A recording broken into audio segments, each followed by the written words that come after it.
Welcome to my Raza Moment YouTube channel.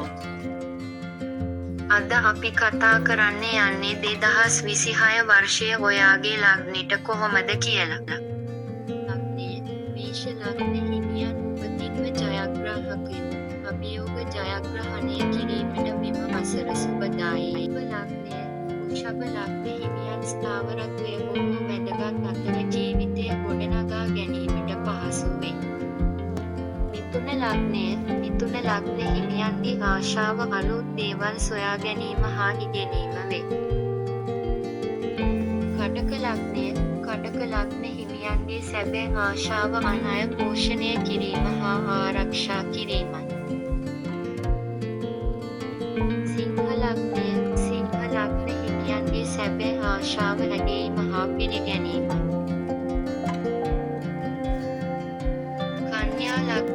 කන්‍යා ලග්න හිමියන්ගේ සැබෑ ආශාව ඕනෑම දේකදී පරිපූර්ණව නිවැරදිව කිරීම. තුලා ලග්න හිමියන්ගේ සැබෑ ආශාව සමගිය හා සමබරතාවය. වෘශ්චික ලග්නය මූන් මතු පිටින් බලනවාට වඩා ගැඹුරට යන්න කැමති. ධනු ලග්නය බැඳීම් වලට අක්මැති අතර විවෘත මනසක් තිබෙන ජීවීන් කොට්ටසේකි. මකර ලග්නය කැපවීම් වලින් සාර්ථකත්වය ළඟා කරගනි. තුලා ලග්නය අසාමාන්‍ය චින්තනයක් ඇති අය වේ.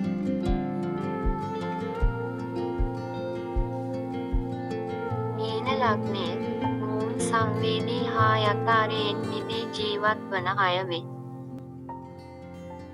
ඔයාගේ ලග්නේ කමෙන්ට් කරගෙන යන්න. සබ්ස්ක්‍රයිබ් කරන්නත් අමතක කරන්න එපා යාළුවනි.